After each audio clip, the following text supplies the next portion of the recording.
اے نبی ہم نے آپ پر کتاب نازل کی حق کے ساتھ تاکہ آپ لوگوں کے مابین فیصلہ کریں انصاف کے ساتھ، اور جو اللہ نے آپ کو دکھایا ہے، یعنی ایک تو کتاب دی ہے، قانون دیا ہے، ایک آپ کو بصیرت دی ہے۔ یہ اللہ تعالیٰ کی طرف سے بصیرت خاص۔ ظاہر بات ہے کہ ایک جج بیٹھا ہوا ہے اور جج کے پاس آپ نے کتاب ہے، فائل ہے، شہادتیں ہیں، گواہیاں ہیں۔ اب ایک اس کی اپنی ایک چھٹی حص بھی ہوتی ہے، اس کی اپنی جو ہے ایک ججمنٹ بھی ہوتی ہے جس کو کہ وہ بروئے کار لاتا ہے۔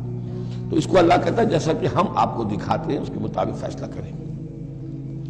وَلَا تَكُنْ لِلْخَائِنِينَ خَصِيمًا، اور خیانت کرنے والوں کی طرف سے آپ نہ جھگڑیں، یعنی ان کی طرف سے وکالت نہ فرمائیں کہ آپ کوئی اگر مسلمان ہے، کہنے کو مسلمان ہے خائن، تو اب اس کی طرفداری جو ہے آپ کو نہیں کرنی ہے۔ اس کا اصل میں ایک واقعہ ہو گیا تھا کہ ایک منافق مسلمان، اس نے کسی مسلمان کے گھر میں چوری کی، نقب لگائی، وہاں سے ایک آٹے کا تھیلا لے لیا، کچھ اسلحہ لے لیا۔ وہ اپنے گھر تک آیا تو وہ آٹے کی تھیلے کے اندر کہیں سوراخ تھا تو وہ آٹا گرتا گیا، تھوڑا تھوڑا وہ سارا راستہ جو ہے پتہ چل گیا کہ اس کے گھر تک سوراخ پہنچ گیا۔ پھر اسے کچھ خیال آیا کہ ممکن ہے مجھ پر شک ہو جائے، اسے پتہ نہیں تھا کہ یہ آٹا بھی میرا راز فاش کر رہا ہے۔ اس نے یہ کیا، اسی وقت جا کر ایک یہودی کے ہاں امانت رکھوا دیا، یہ سامان میری امانت ہے تمہارے پاس، لیکن وہاں بھی وہ نشان جو ہے آٹے کا وہاں بھی پہنچ گیا۔ اب اگلے روز جب تلاش ہوئی اور وہ آٹا جو گرا ہوا تھا راستے میں، اس کو دیکھ کر کھوج لگاتے ہوئے لوگ پہلے اس کے مکان پر پہنچے، اس نے صاف انکار کر دیا، تلاشی لے لی، چیز نکلی نہیں۔ اب انہوں نے دیکھا تو وہ آگے جا رہے ہیں نشان، وہ وہاں پہنچ گئے، یہودی کے یہاں برآمد ہو گیا۔ یہودی نے کہا ٹھیک ہے، یہ مال ہے، یہ رات رکھے یہاں پر حفاظت کے لیے رکھ گیا تھا۔ اب یہاں پہ جھگڑا ہو گیا کہ اس کے جو قوم کے لوگ تھے، اس کے گھرانے کے لوگ، اس منافق مسلمان کے، ان کا نہیں یہ جھوٹ بولتا ہے، یہ یہودی چور ہے۔ اب وہ یہودی کا اور مسلمان جو منافق تھا اس کا مقدمہ تھا جو حضور کے سامنے آیا، اور پوری قوم، اس کا پورا گھرانہ جو ہے، وہ قبیلہ اس کا جو ہے وہ آ گیا شور مچاتے ہوئے اور قسمیں کھاتے ہوئے، ہمارا یہ آدمی تو بہت نیک ہے، اس پر خام خواہ یہ جھوٹا الزام لگ رہا ہے اور یہ ہے اور وہ ہے، یہاں تک کہ کچھ حضور کا دل بھی پسیجنے لگا اس شخص کے بارے میں۔ اس پر یہ آیت نازل ہوئی، خیانت کرنے والے کی طرف سے آپ وکالت نہ کریں، اس کے سہارا نہ بنیں، اس کو مدد نہ پہنچائیں۔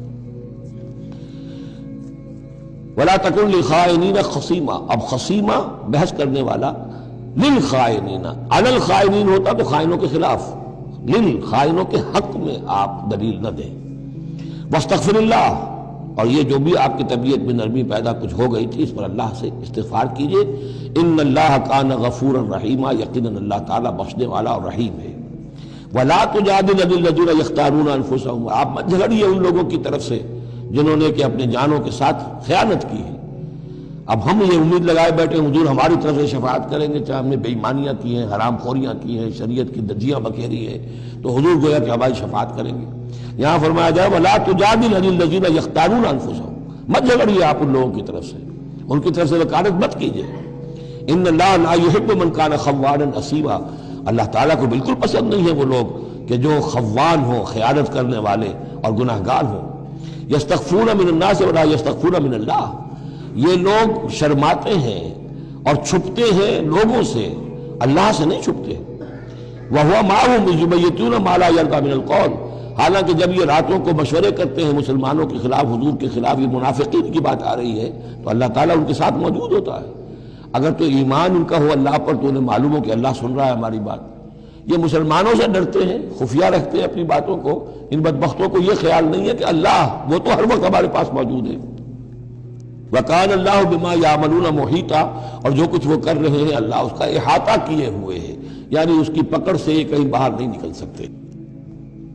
ہاں انتم ہؤلاء جادلتم عنہم فی الحیاۃ الدنیا، اب یہاں پہ اشارہ ہو رہا ہے وہ جو منافق مسلمان تھا، چور، اس کے جو گھرانے والے لوگ تھے کہ اے لوگوں تم نے دنیا کی زندگی میں تو ان کی طرف سے جھگڑا کر لیا، یہاں تک کہ حضور کو بھی بچلانے کی حد تک تم پہنچ گئے۔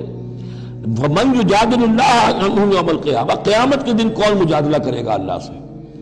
یہاں تم چھڑا بھی لو، حضور کو بھی فرض کیجئے، حضور نے فرمایا، یہ حدیث موجود ہے کہ میرے سامنے کوئی مقدمہ پیش ہوتا ہے تو کوئی ایک فریق زیادہ چرب زبان ہوتا ہے، اپنی بات کو پیش کرتا ہے اور میرے ہاں سے وہ غلط فیصلہ لے جاتا ہے۔ فرض کیجئے زمین کا کوئی ٹکڑا تھا اور میں نے غلط ڈگری اس کے حق میں دے دی، تو وہ سمجھ لے کہ چاہے میری عدالت سے ڈگری لے کر گیا ہے لیکن وہ جہنم کا ٹکڑا لے کر گیا ہے، زمین کا ٹکڑا لے کر نہیں گیا۔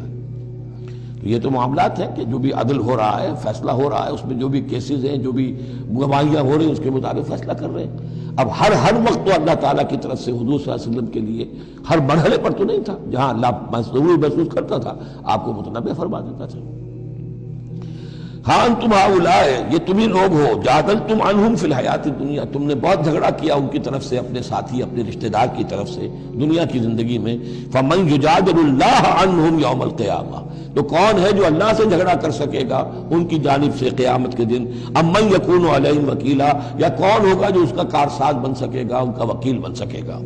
ومن یعمل سوءا او یظلم نفسہ، اور جو کوئی بری حرکت کرے گا یا اپنے اوپر ظلم ڈھائے گا، ثم یستغفر اللہ، اور پھر اللہ سے استغفار کرے گا، یجد اللہ غفور الرحیم، وہ اللہ کو پائے گا غفور الرحیم۔ سیدھی روش ہے، غلطی ہو گئی، خطا ہو گئی، مان لو، جو دنیاوی سزا ہے وہ بھگت لو، اللہ سے استغفار کرو، آخرت کی سزا سے چھٹکارا مل جائے۔ اب اس سے بھی آگے ہے معاملہ، وَمَنْ يَكْسِبْ إِثْمًا فَإِنَّمَا يَكْسِبُهُ عَلَى نَفْسِهِ، جو کوئی بھی کوئی گناہ کماتا ہے وہ اپنی جان پر وبال لیتا ہے۔ وَكَانَ اللَّهُ عَلِيمًا حَكِيمًا، اللہ تعالیٰ علیم اور حکیم ہے۔ وَمَنْ يَكْسِبْ خَطِيئَةً أَوْ إِثْمًا ثُمَّ يَرْمِ بِهِ بَرِيئًا، اور یہ معاملہ تو بہت بڑھ کر ہے کہ کسی نے کوئی گناہ کمایا، کوئی خطا کی، کوئی غلطی کی، کوئی جرم کیا، پھر اس کی تہمت لگا دی ایسے شخص پر جو بری ہے۔ یہودی تو بری تھا، اس کو سزا دلوانے کے لیے سب تل گئے، تو ثم یرم بہ بریئا، جو بری ہے اس سے، اس کا کوئی تعلق نہیں، اس میں کوئی گناہ میں حصہ نہیں، فقد احتمل بہتانا و اثما مبینا، تو اس نے تو اپنے سر پر بہت بڑا طوفان اور بہت کھلا کھلا گناہ کا بوجھ لے لیا ہے۔ ولولا فضل اللہ علیک، اب یہ حضور سے خطاب ہو رہا ہے کہ اس معاملے میں اگر اللہ تعالیٰ نے بروقت آپ کو مطلع نہ کر دیا ہوتا، ولولا فضل اللہ علیک ورحمتہ لہمت طائفۃ منہم ان یضلوک، تو ان میں سے ایک گروہ ان منافقین میں سے وہ تو اس کے اوپر تل گیا تھا کہ آپ کو گمراہ کر دے، یعنی آپ سے غلط فیصلہ کروا لے، عدالت محمدی سے ظلم ہو جائے، اور وہ جو اصل میں مجرم نہیں تھا، بے گناہ جو ہے یہودی، اس کو پکڑ لیا جائے۔ وَلَوْلَا فَضْلُ اللَّهِ عَلَيْكَ وَرَحْمَتُهُ لَهَمَّتْ طَائِفَةٌ مِّنْهُمْ أَن يُضِلُّوكَ وَمَا يُضِلُّونَ إِلَّا أَنفُسَهُمْ، حقیقت میں وہ نہیں گمراہ کر رہے مگر اپنے آپ کو، وَمَا يَضُرُّونَكَ مِنْ شَيْءٍ، اور اے نبی وہ آپ کو نقصان نہیں پہنچا سکیں گے، یعنی ہم ایسے مواقع پر بر وقت آپ کو مطلع کرتے ہیں۔ وَأَنزَلَ اللَّهُ عَلَيْكَ الْكِتَابَ وَالْحِكْمَةَ، اور اللہ نے آپ پر کتاب نازل کی ہے اور حکمت نازل کی ہے۔ وَعَلَّمَكَ مَا لَمْ تَكُنْ تَعْلَمُ، اور وہ ساری باتیں آپ کو سکھائی ہیں جو آپ نہیں جانتے تھے۔ وَكَانَ فَضْلُ اللَّهِ عَلَيْكَ عَظِيمًا، اور یقیناً اللہ کا فضل آپ پر بہت بڑا ہے۔